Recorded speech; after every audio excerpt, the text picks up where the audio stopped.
The metallic screech of the train's wheels against the tracks pierced through my fitful sleep, a harsh reminder of another exhausting day coming to an end. My eyelids felt like they were lined with sandpaper, the result of 3 consecutive night shifts and a colicky 7-month-old who refused to sleep more than 2 hours at a stretch.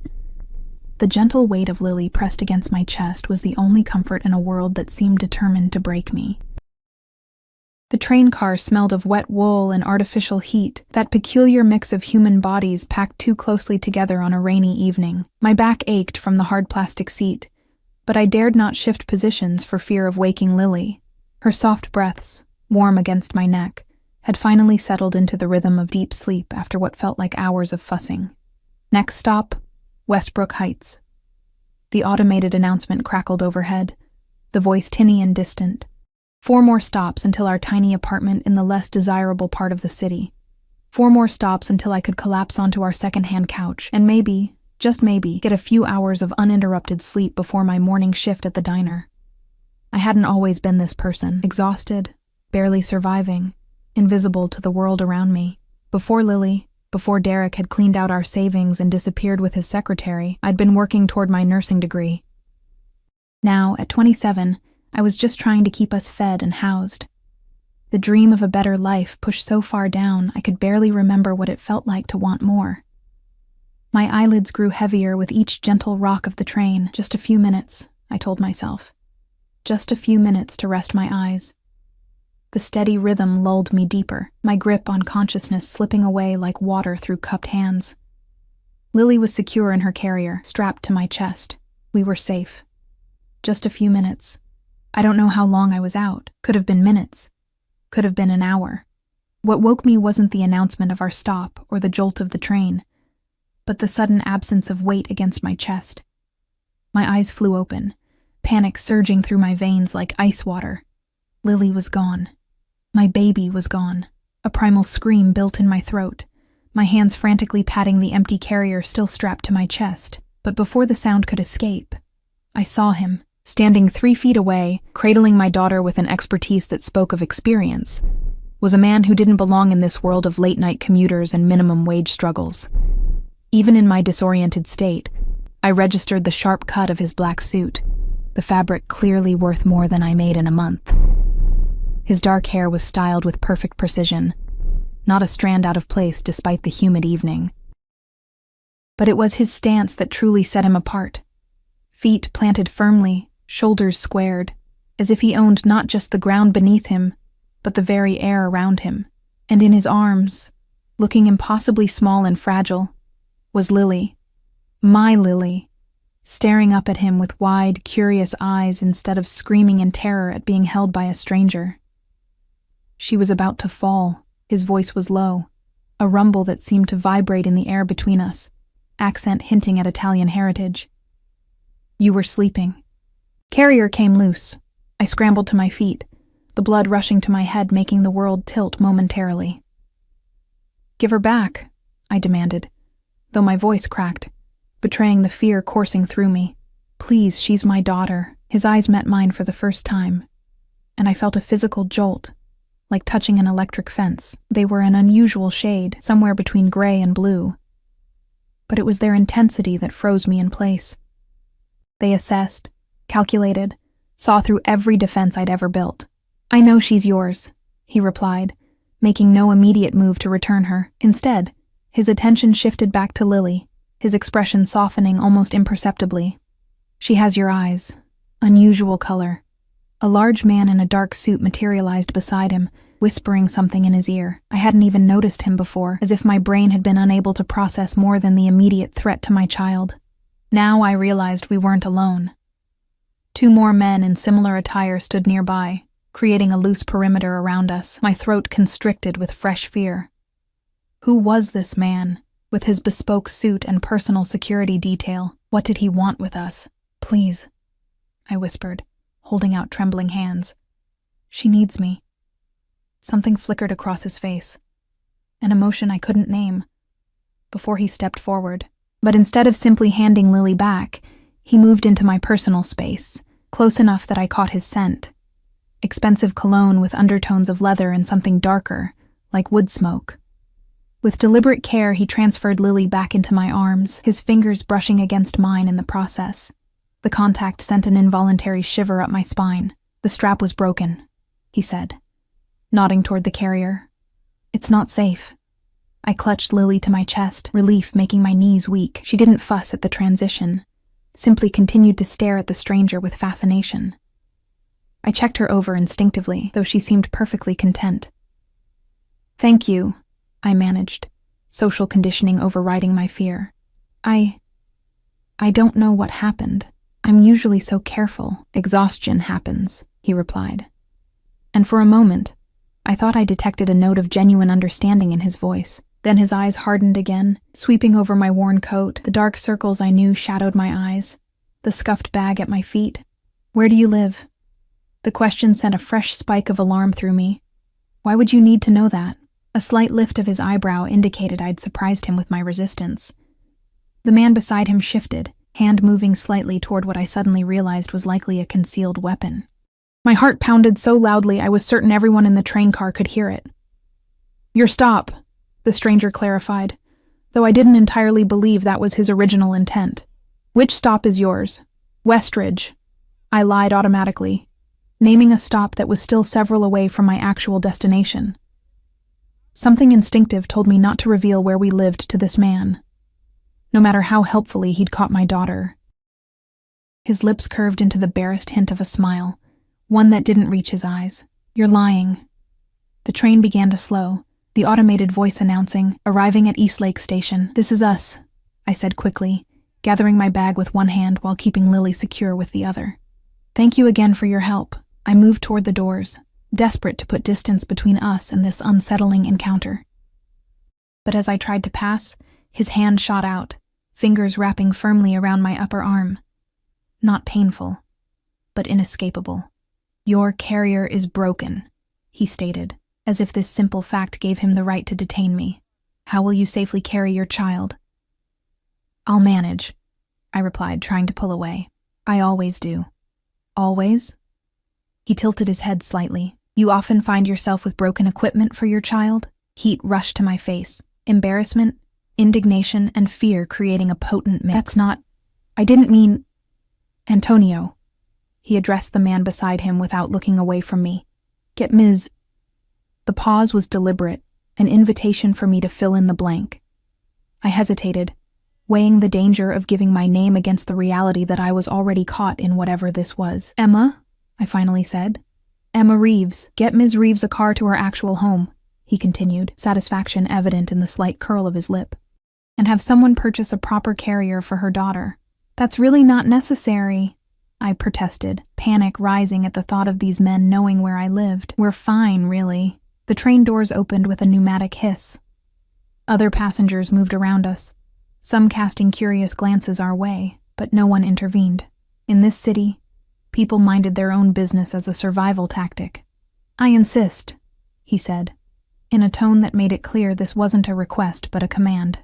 His hand remained on my arm as he guided me toward the exit, his security detail closing ranks around us. As we stepped onto the platform, the cool night air hit my face, momentarily clearing the fog of fear and confusion. I needed to think, needed to find a way out of this situation without escalating it. Lily began to fuss, perhaps sensing my distress, and I bounced her gently, trying to project a calm I absolutely did not feel. "Look," I said, summoning what little courage I had left. "This is very generous of you, but I don't accept rides from strangers, especially not with my daughter." His expression didn't change, but something dangerous flashed in those gray-blue eyes. "I'm not a stranger to Lily anymore, am I?" He reached out one finger, which Lily promptly grabbed with her tiny hand. "She knows quality when she sees it." The casual possessiveness in his gesture sent a chill through me. Who did this man think he was? "Who are you?" I asked, the question escaping before I could consider the wisdom of it. For a long moment he studied me, as if deciding how much to reveal. "Matteo," he finally said. "Matteo Ricci." The name meant nothing to me, but the way he said it, with absolute confidence that it should mean something, told me it was important, perhaps even notorious. "Well, Mr. Ricci, thank you for your help on the train, but Lily and I really need to be going now." "On our own?" I tried again to move past him, but the circle of suits made it impossible without physically pushing through. Emma. He said my name like he was testing it, rolling it over his tongue. When was the last time someone helped you? Truly helped you? Without expecting anything in return? The question hit with unexpected force, finding the crack in my carefully constructed armor. When was the last time? Before Derek left? Before my mother died 3 years ago? Maybe never. That's not a simple car ride, he continued, his voice softening to something almost gentle. A safe way to carry your child. Small things, easily given. And what do you want in return? I asked, because no one gave something for nothing, not in my experience. His smile widened fractionally, as if I'd finally asked the right question. Dinner. Dinner? I repeated, sure I'd misheard. Tomorrow night. I'll send a car. It wasn't a request. It wasn't even really an offer. It was a statement of what would happen, as inevitable as the tide. I can't, I stammered, mind racing through the impossibilities. No babysitter, nothing to wear, shifts at work I couldn't afford to miss. I have Lily, I have work, all taken care of. He interrupted smoothly. The car will come at 7. Wear something nice. He reached out, this time brushing a strand of hair from my face. The gesture strangely intimate, though you'd look beautiful in anything. Before I could form a coherent response, a sleek black car pulled up to the curb, as if conjured by his will alone. Antonio opened the rear door, waiting expectantly. Until tomorrow, Emma Reeves, Mateo said, stepping back with a slight incline of his head.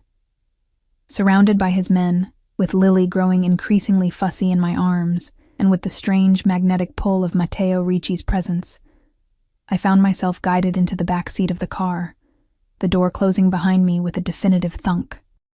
As the car pulled away from the curb, I caught a final glimpse of him through the tinted window. He stood perfectly still, watching us leave, an expression on his face I couldn't quite decipher, but that sent a shiver of both fear and something else, something I refused to acknowledge, down my spine. What had I just gotten myself into? And more importantly, how was I going to get out of it? The car glided through the night-darkened streets, its quiet luxury so at odds with my usual commute that it felt like I'd stepped into someone else's life. The leather seats were butter-soft beneath my worn jeans, and the privacy partition between us and the driver gave the surreal feeling of being cocooned in a mobile sanctuary. Lily had settled against my chest. Her earlier fussing subsided into curious coos as she batted at the small, twinkling lights embedded in the car's ceiling. Pretty lights for the little princess, the driver commented, his voice coming through a discreet speaker. Despite his friendly tone, I noticed his eyes constantly scanning the road, the mirrors, vigilant in a way that spoke of more than just professional driving skills. I clutched Lily closer, trying to process what had just happened. Matteo Ricci. The name tumbled through my mind like a stone down a hillside, gathering momentum. There was something familiar about it, something that tugged at the edges of my memory. Had I seen it in a newspaper, heard it whispered at the diner? How does Mr. Ricci know where I live? I finally asked, unable to contain the question any longer. The driver's eyes flicked to the rearview mirror, meeting mine briefly before returning to the road. Mr. Ricci has resources, ma'am. A non-answer that told me everything I needed to know. My address wasn't something I'd shared, which meant he'd found it through other means, immediately, effortlessly. The realization sent a fresh wave of unease through me. And tomorrow night, this dinner, I began, unsure how to even frame my question. All arranged, ma'am. Car will come at 7, as Mr. Ricci said. But I can't. I have a child. I have work. Childcare has been arranged with a trusted professional. Your employer has been informed you're taking personal time. Compensated, of course. My mouth fell open. He can't just... That's my life he's rearranging. The driver didn't respond, his silence more effective than any argument. Of course, Matteo Ricci could rearrange my life. He already had. When the car finally pulled up to my apartment building, the one with the peeling paint and security door that hadn't actually locked in months, I felt a fresh flush of shame. This was my reality, the struggling single mom in the bad part of town, What game was a man like Ricci playing by inserting himself into it? "Wait," the driver said as I reached for the door handle. He exited, scanned the street with practiced efficiency, then opened my door. From the trunk, he retrieved a large bag with a high-end department store logo I recognized from advertisements I'd longingly flipped past in magazines. "The carrier, as promised," he explained, handing it over. "Plus a few extras Mr. Ricci thought you might need." I wanted to refuse it, to maintain that last shred of independence, but the practical reality won out. My carrier was broken. Lily needed a safe way to be carried, and pride wouldn't keep us warm or fed. "Thank you," I managed, taking the bag with my free hand. 7 tomorrow, he reminded me, returning to the driver's seat. "Wear the blue dress." Before I could ask what blue dress, the car had pulled away, leaving me standing on the cracked sidewalk, the contrast between its sleek darkness and my shabby surroundings, a perfect metaphor for how out of place Matteo Ricci was in my world. Inside my small one-bedroom apartment, I set Lily in her playpen and emptied the contents of the bag onto my threadbare couch. The carrier was top of the line, the kind I'd looked at longingly in stores before settling for the second-hand one that had just failed me. But it wasn't alone. There was formula, the expensive organic brand I couldn't afford, diapers, soft new onesies in Lily's size, and at the bottom, wrapped in tissue paper, a dress in the exact shade of blue as a summer sky. I held it up with trembling hands. The fabric whispered against my skin, silk, and something equally luxurious. It was simple in design but clearly expensive, the kind of understated elegance that required no embellishment, and it was exactly my size. How did he know? How could he possibly know? A small envelope fell from the dress's folds. Inside was a simple card, heavy cream stock with a single line of bold, masculine handwriting. "Until tomorrow. M." I sank onto the couch. The dress pooled in my lap like spilled water. What had I gotten myself into? More importantly, what did Matteo Ricci want with me and Lily? Men like him didn't notice women like me. Not unless they wanted something. The question was, what? Sleep came fitfully that night, my dreams haunted by gray-blue eyes that seemed to see straight through to my soul. Morning brought no clarity, just the harsh reality of bills stacked on my tiny kitchen counter and a text message from my boss confirming I had the night off. With pay, lucky you. The casual addition of, "Your friend seems very generous," sent a fresh spiral of anxiety through me. What had Ricci told them? What did they now think of me? I spent the day in a state of nervous anticipation, jumping at every sound, checking my phone compulsively though I had no missed calls or messages. Lily, at least, was content with her new toys. Yes, there had been toys in the bag too. Educational ones made of wood and organic fabrics, the kind I would have chosen if money were no object. At 5 o'clock, there was a knock at my door. I froze. Lily in my arms, suddenly certain it was him, that Matteo had come early, that he would see the full extent of my poverty in the harsh light of day.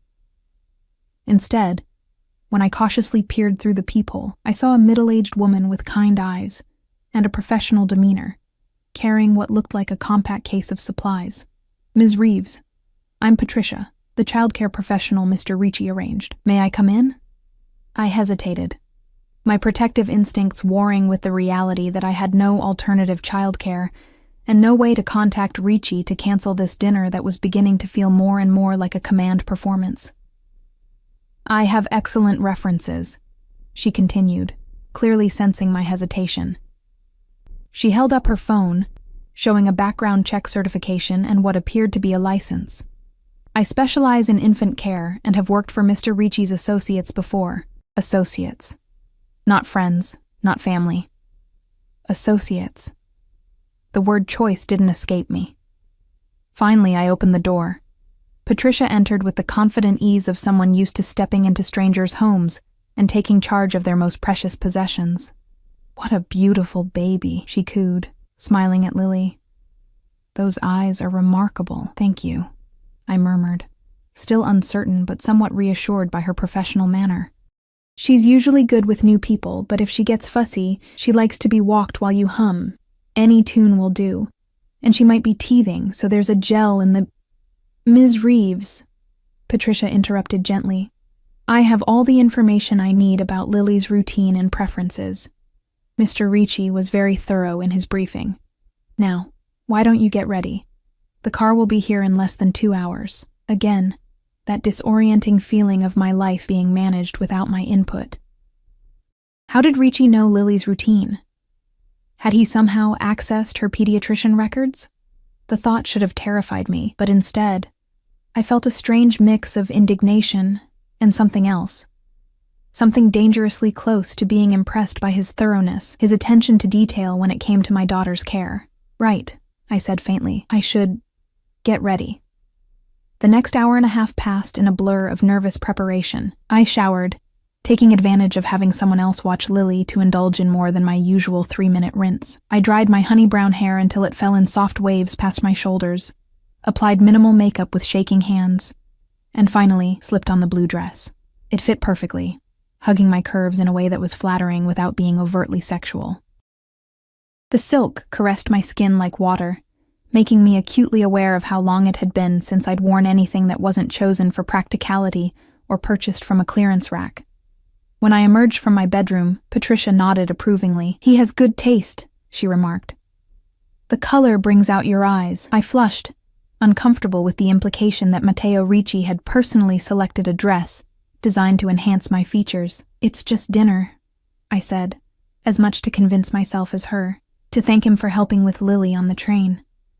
Patricia's expression suggested she didn't believe this any more than I did, but she simply nodded again. Of course. At precisely 7 o'clock, my phone buzzed with a text from an unknown number. Car waiting downstairs. Antonio, I presumed. Ricci's shadow.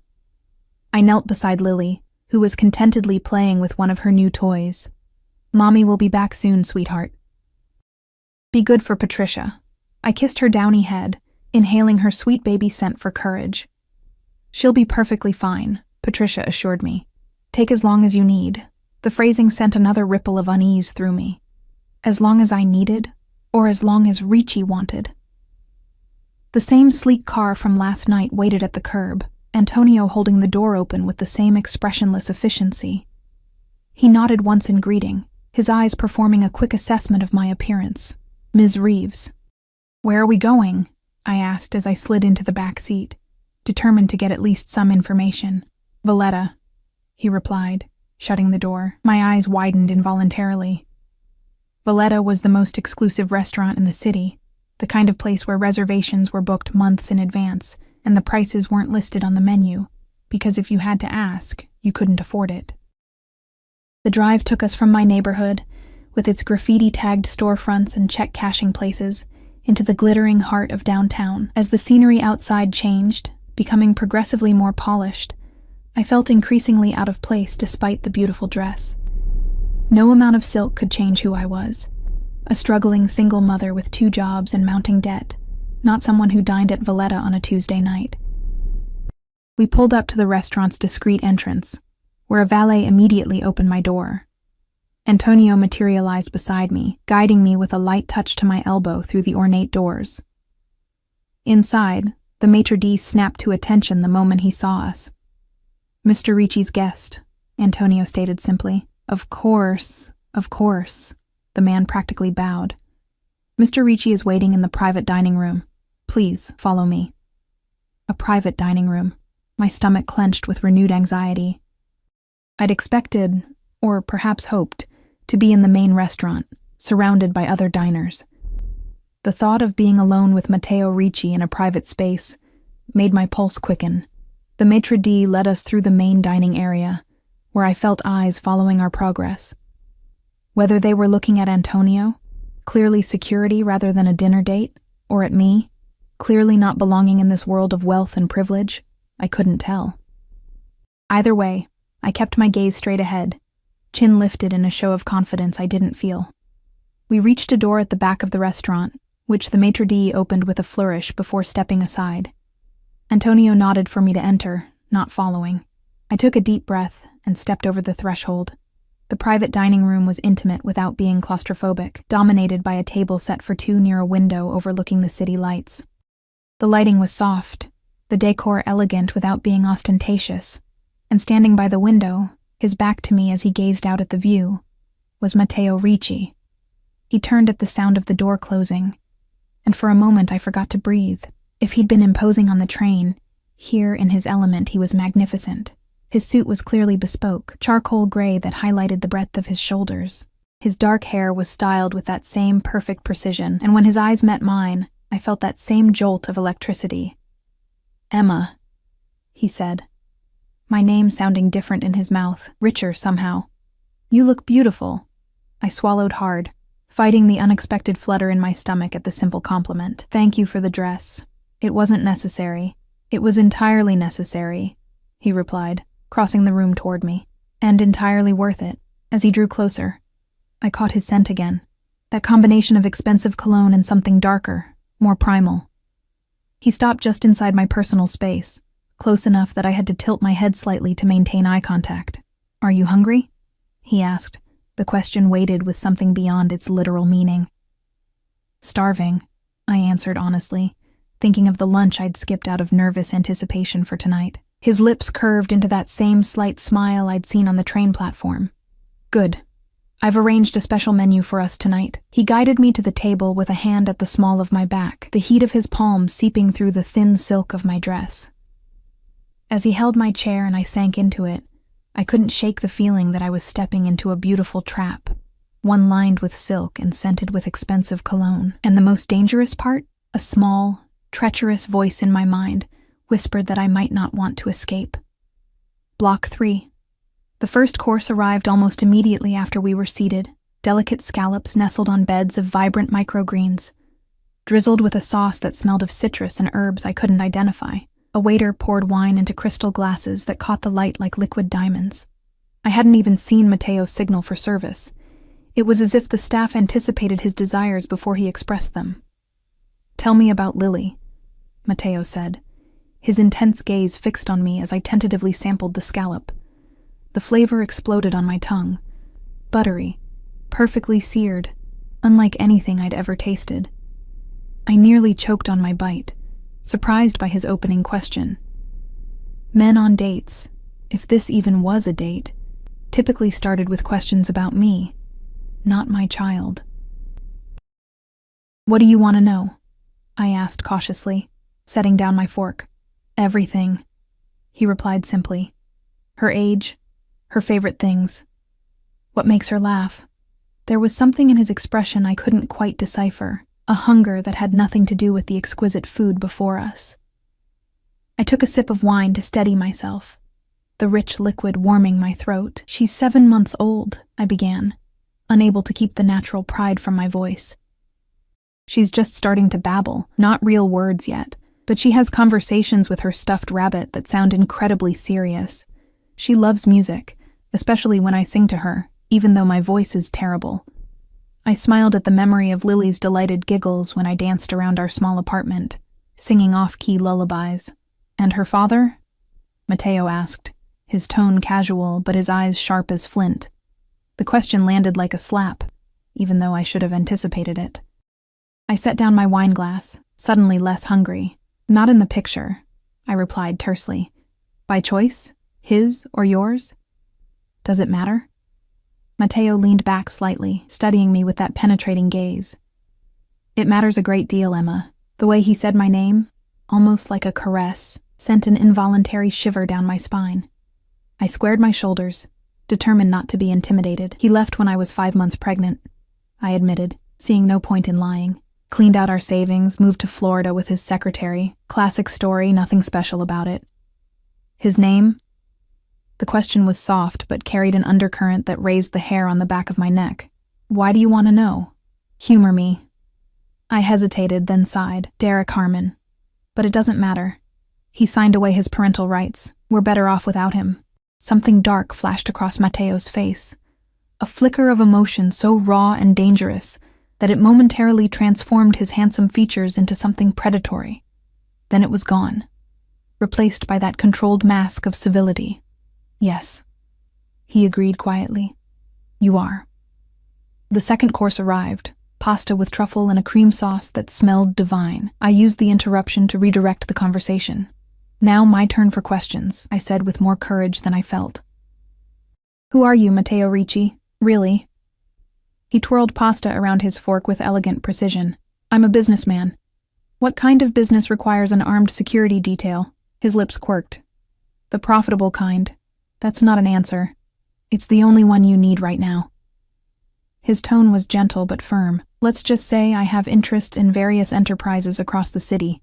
Imports, exports, real estate, investment opportunities.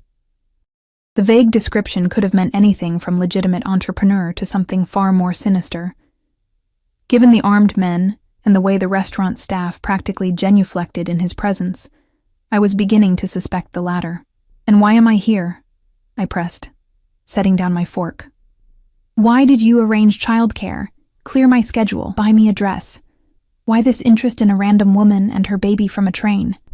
For a long moment, Matteo was silent, his expression contemplative as he studied me. When he finally spoke, his voice had dropped to a lower register that seemed to resonate in my chest. There was nothing random about our meeting, Emma.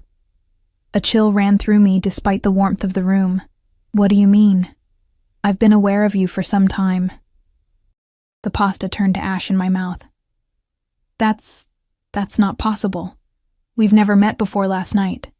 Not directly, no. He took a sip of his wine, watching me over the rim of his glass. But I make it my business to know what happens in this city, especially in my territories. Territories. Not neighborhoods or districts, territories. I don't understand, I said, though a terrible suspicion was beginning to form. 3 months ago, you were working the late shift at a pharmacy on Westridge Avenue when it was robbed. The thief had a knife. You stepped between him and a pregnant customer. My blood ran cold.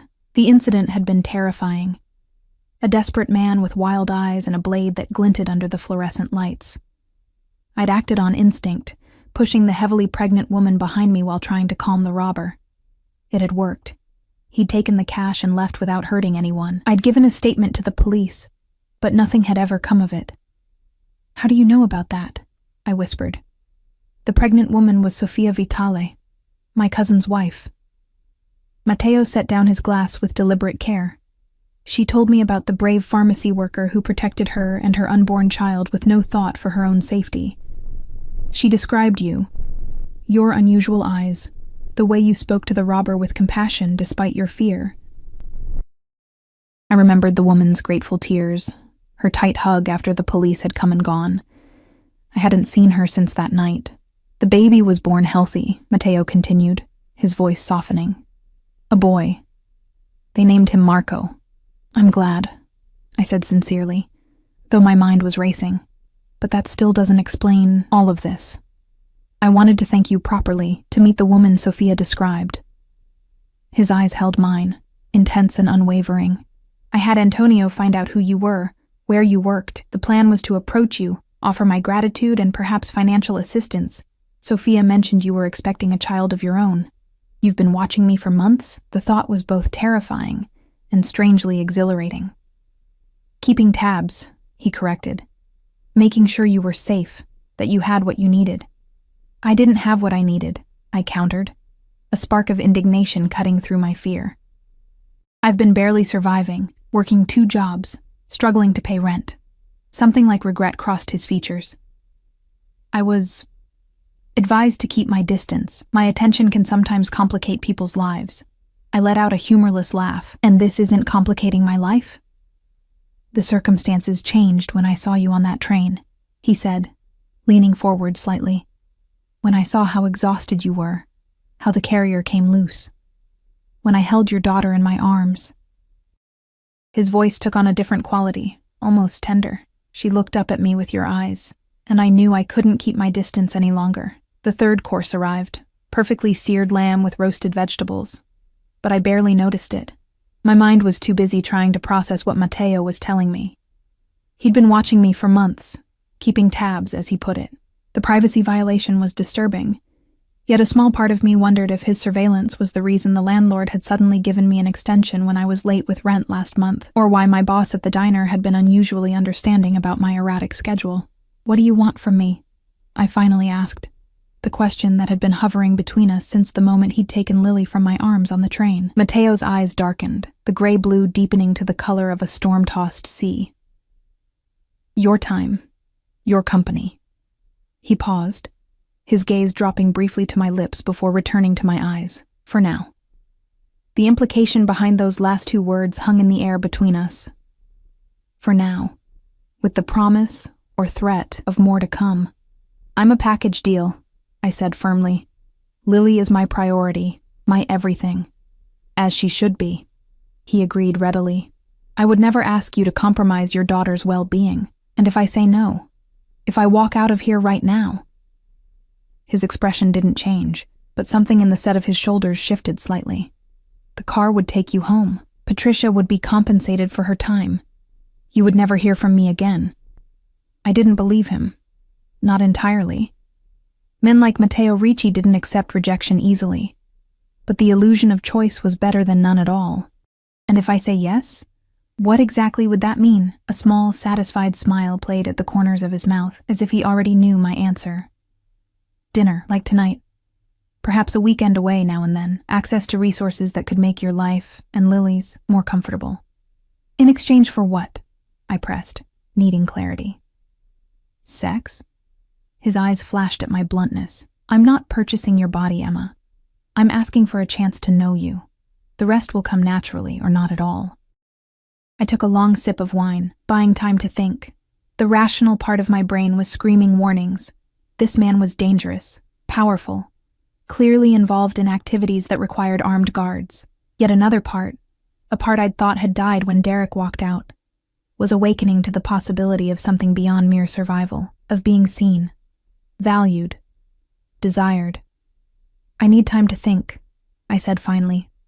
Matteo nodded, accepting this without argument. Of course. The rest of the meal passed in a blur of exquisite flavors and cautious conversation. Matteo asked about my background, my interrupted nursing studies, my hopes for Lily's future. He listened with genuine interest, his intense focus making me feel as though my words actually mattered. In turn, I gathered fragments of information about him. Born in Sicily, came to America as a teenager, built his empire, his word, from nothing. He spoke of family with reverence, of loyalty as the highest virtue, of protection as sacred duty. By the time dessert arrived, a delicate confection of chocolate and berries, I was both exhausted and exhilarated, as if I'd run an emotional marathon. It's getting late, Matteo observed, checking a watch that probably cost more than my annual rent. You should get back to Lily. The consideration surprised me, though perhaps it shouldn't have. Everything about this evening had been choreographed to perfection, including his apparent respect for my maternal responsibilities. Thank you for dinner, I said, meaning it despite my lingering reservations. It was enlightening. The pleasure was mine. He signaled for the bill with a slight nod to the hovering waiter, though I suspected the entire evening had been arranged and paid for long before I'd arrived. As we rose to leave, Matteo stepped close, his hand finding the small of my back again. The casual possessiveness of the gesture should have bothered me more than it did. 1 week, he murmured, his breath warm against my ear. I'll give you 1 week to consider my proposition. Then I'll come for your answer. The phrasing, I'll come for your answer, sent a delicious shiver down my spine. Not I'll call or I'll ask. I'll come for. As if the outcome was already determined, the only variable being my recognition of the inevitable. Outside, Antonio waited beside the now familiar black car. The night air was cool against my flushed skin, the city lights creating halos in the light fog that had descended during our dinner. Antonio will see you home safely, Matteo said, his hand still at my back. Patricia will stay with Lily until you arrive. I nodded, suddenly unsure what the proper protocol was for ending such an unusual evening. A handshake seemed too formal, a hug too familiar. Matteo solved the dilemma by taking my hand, raising it to his lips in an old-world gesture that should have seemed affected, but instead made my pulse jump. His lips were warm against my skin, his eyes never leaving mine. Until next week, Emma Reeves, he said softly, releasing my hand. I slipped into the waiting car, my skin still tingling where his lips had touched. As Antonio closed the door, I caught a final glimpse of Matteo standing on the sidewalk, commanding in his perfect suit, watching the car with an expression that combined satisfaction and hunger in equal measure. The drive home passed in silence, my mind too full of swirling thoughts to attempt conversation with the stoic Antonio. When we arrived at my building, he escorted me to my door, despite my assurances that it wasn't necessary. Mr. Ricci's instructions was his only explanation. Inside, Patricia sat reading on my couch, looking perfectly at ease in my shabby apartment. She glanced up with a smile that held no judgment. "Lily went down about an hour ago," she reported. "Not a peep since." "Thank you," I said, suddenly exhausted now that the adrenaline of the evening was fading, "for taking such good care of her." Patricia gathered her things with quiet efficiency. "My pleasure. She's a beautiful child." At the door, she paused. "Mr. Ricci asked me to give you this." She handed me a small velvet box, the kind that typically held jewelry. My heart skipped a beat. "Good night, Ms. Reeves," and then she was gone, leaving me alone with the mysterious box and my tumultuous thoughts. I sank onto the couch, turning the box over in my hands several times before finally gathering the courage to open it. Inside, nestled on black velvet, was a delicate gold bracelet with a single charm, a tiny, perfectly crafted lily flower, its petals inlaid with what looked suspiciously like diamonds. A small card lay beneath it, bearing the same bold handwriting as before. "For Lily. Every princess deserves a crown, but we'll start with this. M." I snapped the box closed, my hands trembling. The gift wasn't for me, it was for my daughter. Somehow that made it more intimate, more dangerous than if he'd given me diamonds. He wasn't just courting me, he was staking a claim on my child as well.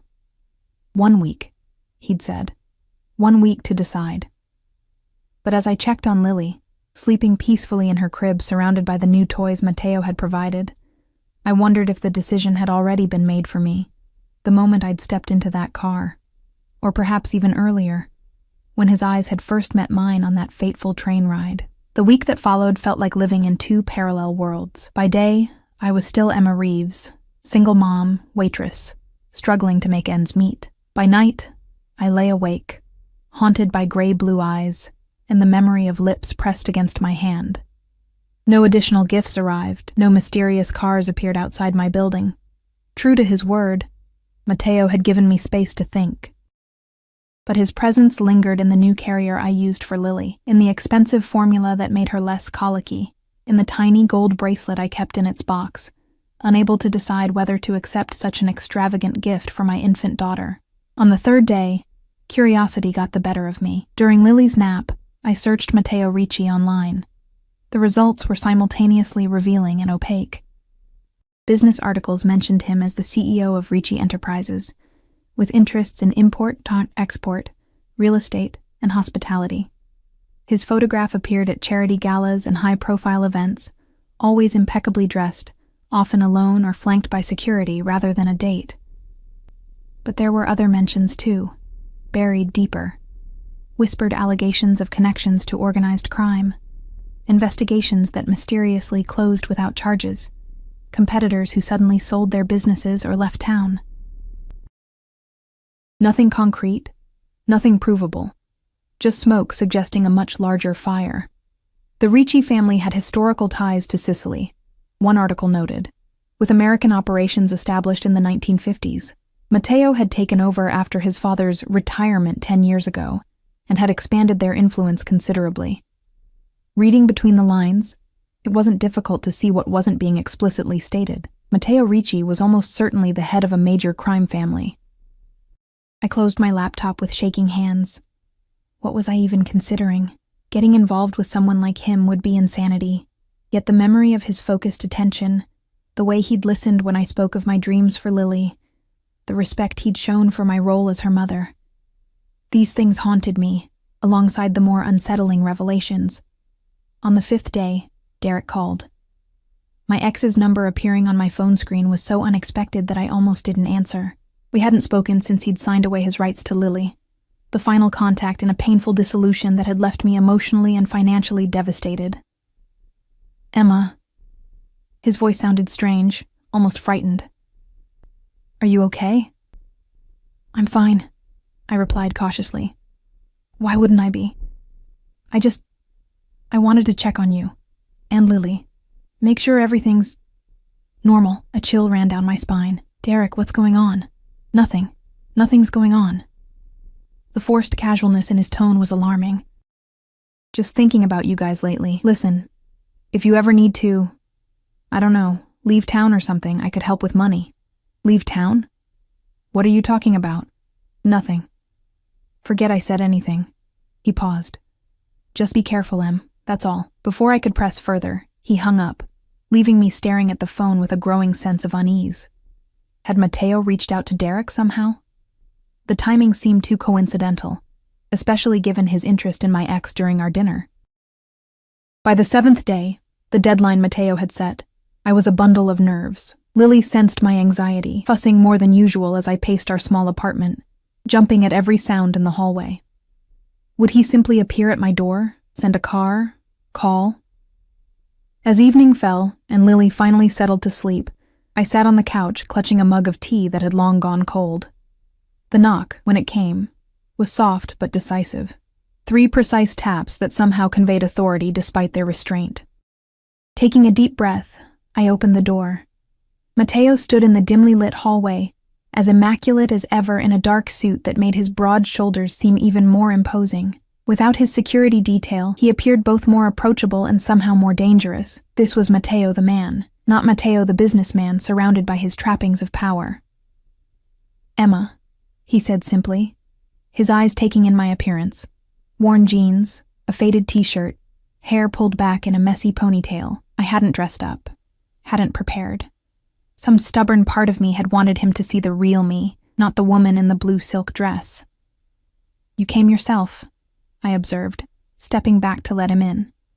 Some matters should be handled personally. He entered my apartment, his presence immediately making the space seem smaller, shabbier. But if he noticed the peeling paint or the second-hand furniture, his expression revealed nothing. "Lily's asleep," I said, nodding toward the bedroom where the door stood slightly ajar. "She just went down." Mateo nodded, then surprised me by asking, "May I see her?" The request was unexpected, as was the almost gentle way he made it. I hesitated only briefly before leading him to the bedroom. Together we stood over Lily's crib, watching her sleep. Her tiny chest rose and fell with each breath, her rosebud lips slightly parted, one small hand curled beside her face. "She's perfect," Mateo murmured, his voice softer than I'd ever heard it. "Yes, she is," I agreed, my throat tightening with emotion.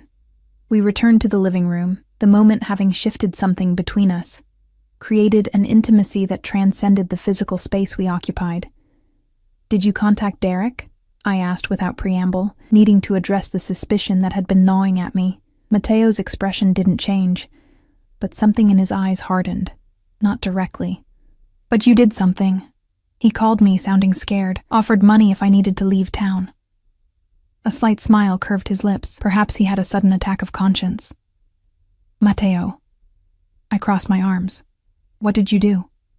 "I made inquiries," he replied calmly, "about the man who abandoned his pregnant girlfriend, stole her savings, and left her to struggle alone." The casual way he described Derek's betrayal made it sound even worse than it had felt at the time. "And these inquiries somehow made him call me in a panic? Information is a powerful tool, Emma. Sometimes merely knowing that someone has been asking questions is enough to encourage reflection." A chill ran through me. "Did you threaten him?" "I didn't have to." Mateo took a step closer, his scent, that now familiar blend of expensive cologne and something darker, enveloping me. Men like him, who prey on the vulnerable, are always afraid deep down. They know what they deserve. The implication hung in the air between us. I should have been horrified, should have ordered him to leave. Instead, I found myself fighting an inappropriate urge to smile at the thought of Derek, who had left me at my most vulnerable, experiencing even a fraction of the fear and uncertainty he'd inflicted on me. "Have you decided?" Mateo asked, changing the subject with the confidence of a man accustomed to directing conversations. I took a deep breath. "I have questions first." He inclined his head slightly. Ask. The articles about you, the rumors, are they true? I forced myself to meet his gaze directly. Are you involved in organized crime? For a long moment, Mateo was silent, his expression unreadable. Then, to my surprise, he moved to sit on my couch, an oddly normal gesture in this surreal situation. He patted the space beside him, an invitation rather than a command. I sat, leaving enough space between us that we weren't touching, but close enough to feel the heat radiating from his body. My family has operated outside conventional legal boundaries for generations, he finally said, his voice measured. We provide services that people need, but that the legitimate world cannot or will not offer. Protection, resolution, opportunity. It wasn't a direct confirmation, but it wasn't a denial either.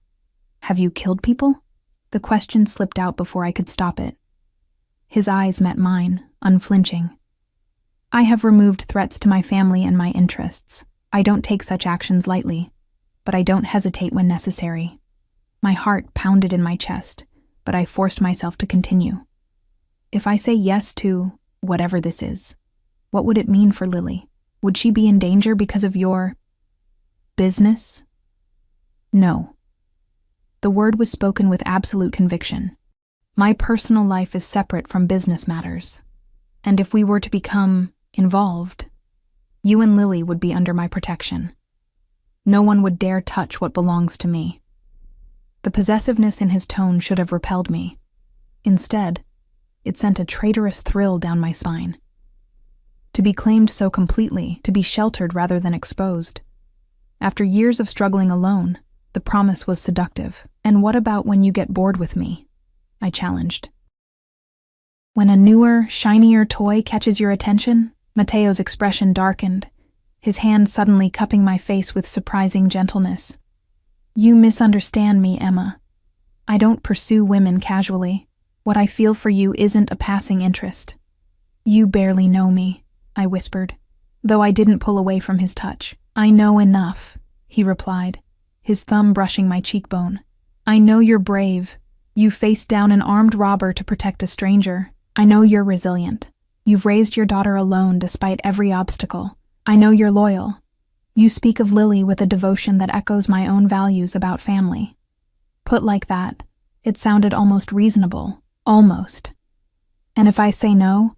I asked, echoing my question from the restaurant. His hand dropped from my face, and he leaned back slightly. Then I walk away. But I want you to be certain, Emma. I can give you and Lily security, comfort, opportunities that would otherwise be beyond reach. At what cost? Your company, your trust, eventually your heart. His gaze was unwavering. I'm a patient man, Emma. I can wait for the last part. The room felt too warm, the air too thick. I stood abruptly, needing physical distance to think clearly. What about your world? The danger, the violence? How can I raise a daughter in that environment? Mateo rose as well, his height making him tower over me slightly. My private life is separate from business. My home is a sanctuary. Lily would want for nothing, the best education, every advantage, a future without limits. The promise of such security was almost painful to contemplate after years of constant worry. And us? What would I be to you? A mistress? A girlfriend? Whatever develops between us would be genuine, he replied. I'm not offering a transaction, Emma.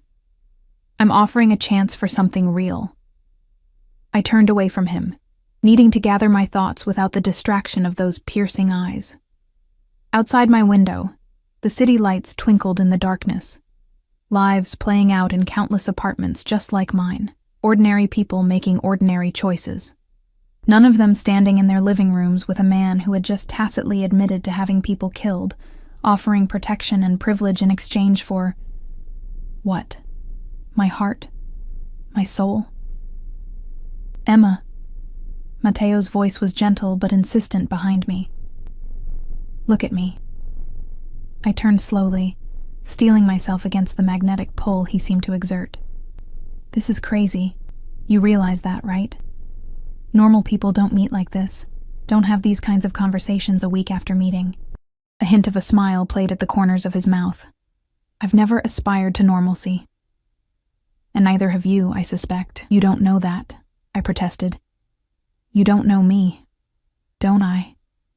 He stepped closer, not touching me but invading my space in a way that made my pulse quicken. The Emma Reeves that the world sees, the struggling waitress, the devoted mother. She would never have gotten into my car that first night. She would have called the police when a stranger knew her address, sent a driver, arranged childcare. But you did get in that car. You came to dinner. You're standing here now. His words struck an uncomfortable chord. He was right.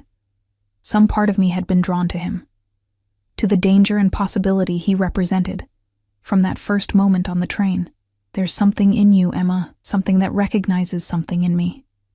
He continued, his voice dropping lower. A hunger. A need for more than the life you've been living. I just want security for Lily, I insisted, though the excuse sounded hollow even to my own ears. Is that all? He reached out, brushing a loose strand of hair behind my ear, his fingers lingering against my skin. Is that truly all you want? The touch sent electricity coursing through me. I swallowed hard, fighting against the pull of his gravity. You're a dangerous man. Yes, he acknowledged without hesitation, but not to you. Never to you or Lily. How can I believe that? How can I trust you? Matteo considered this for a moment. Trust is earned, not given.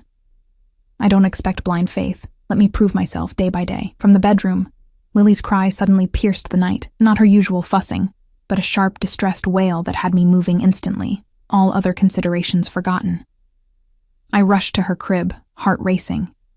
She was feverish to the touch, her small face contorted in pain, body rigid. Teething had been bothering her for days, but this seemed different, more severe. What's wrong? Matteo appeared in the doorway, his usual composed demeanor replaced by genuine concern.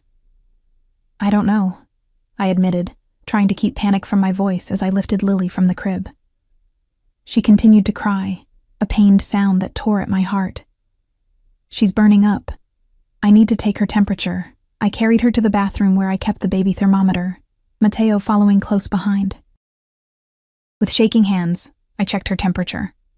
102.4, too high for simple teething. She needs a doctor, I said, fear making my voice tremble. It's after hours. I'll have to take her to the emergency room. Give her to me, Matteo said, already reaching for his phone. For a split second, protective instinct made me clutch Lily tighter, but the calm authority in his voice broke through my panic. I let him take her, surprised by the natural way he cradled her against his broad chest. Antonio. He spoke into the phone, his voice controlled but urgent. Dr. Levine. Now. Yes, the pediatrician. Emma's apartment. He rattled off my address, then listened briefly. 10 minutes. He ended the call and turned to me. Dr. Levine is the best pediatrician in the city. He'll be here in 10 minutes. Relief warred with disbelief. How? Later, Matteo interrupted gently. Let's focus on Lily now.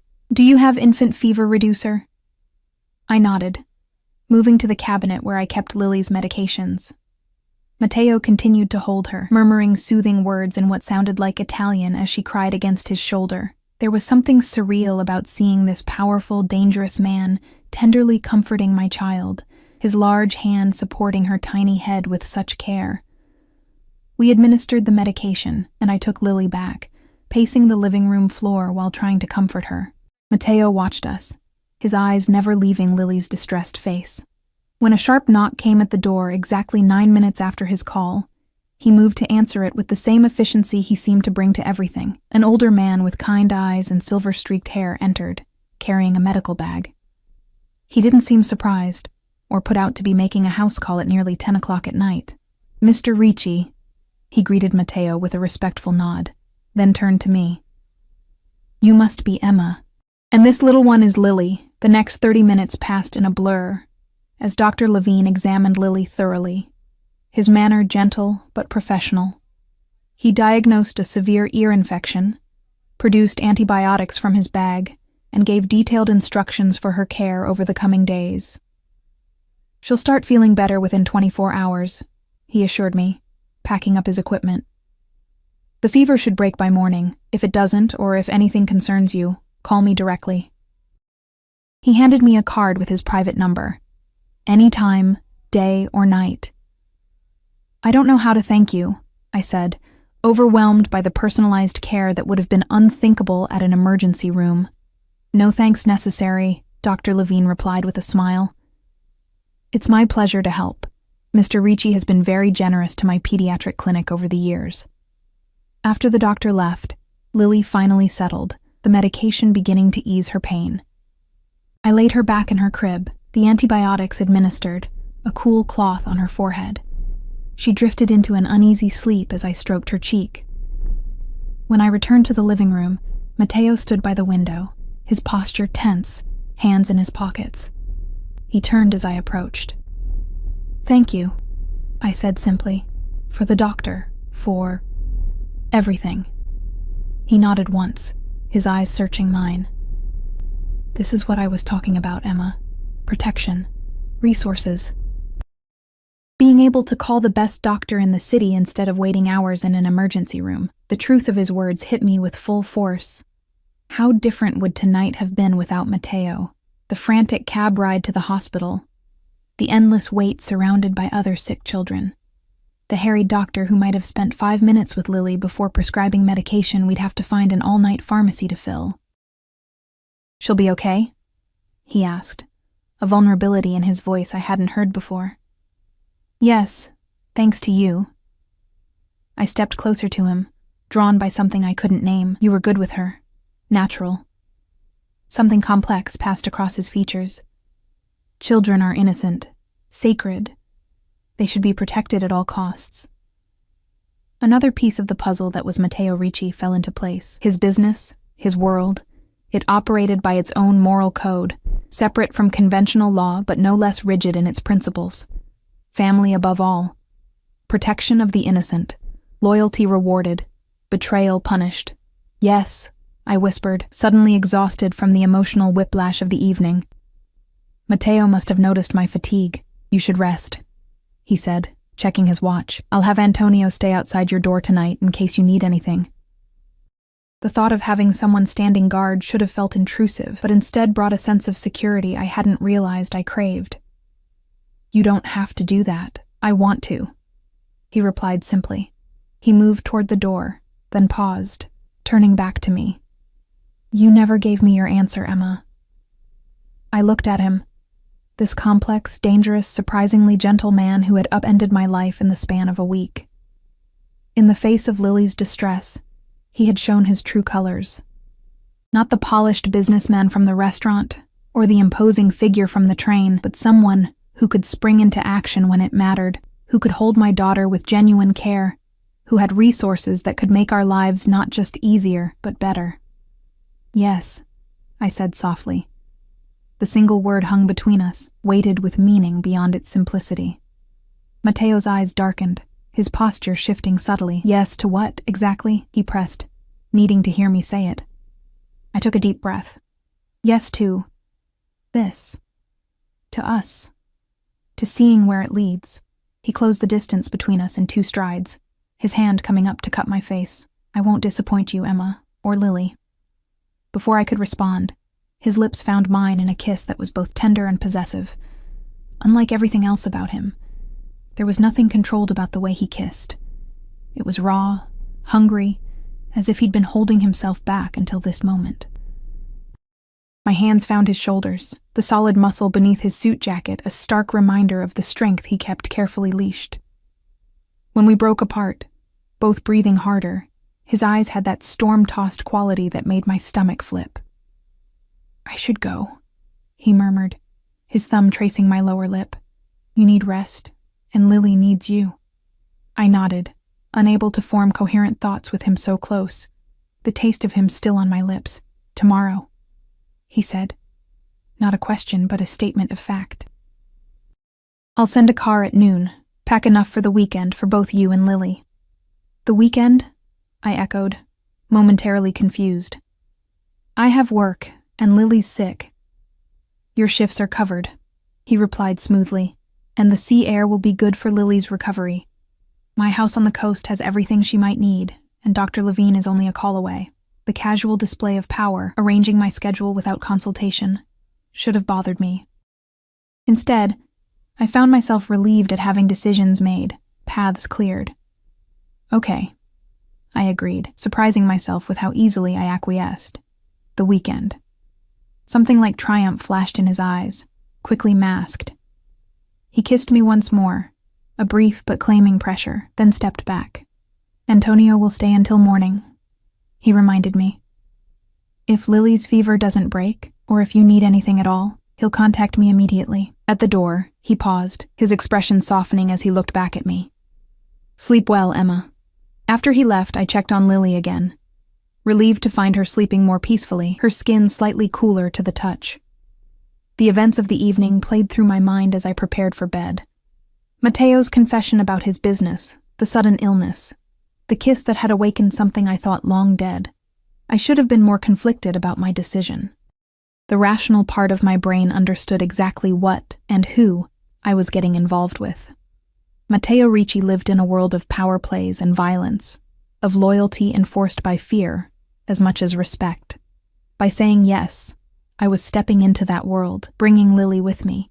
Yet as I drifted toward sleep, what I felt wasn't fear or doubt, but a strange sense of rightness, as if pieces long scattered were finally falling into place.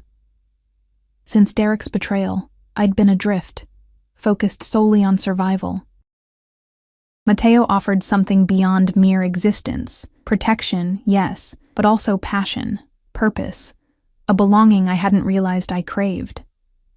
Tomorrow would bring a new chapter, full of unknowns, but for tonight, knowing Antonio stood guard outside, that Matteo was a phone call away, if Lily's condition worsened, I allowed myself to truly relax for the first time in months. Whatever storm I was sailing into with Matteo Ricci, at least Lily and I wouldn't be fighting the waves alone anymore. And perhaps, in the shelter of his protection, we might find not just security, but happiness. Not the normal, ordinary happiness I'd once thought I wanted, but something deeper, more intense. A happiness earned through risk, through choosing the dangerous path instead of the safe one. As sleep finally claimed me, Matteo's words echoed in my mind. I've never aspired to normalcy.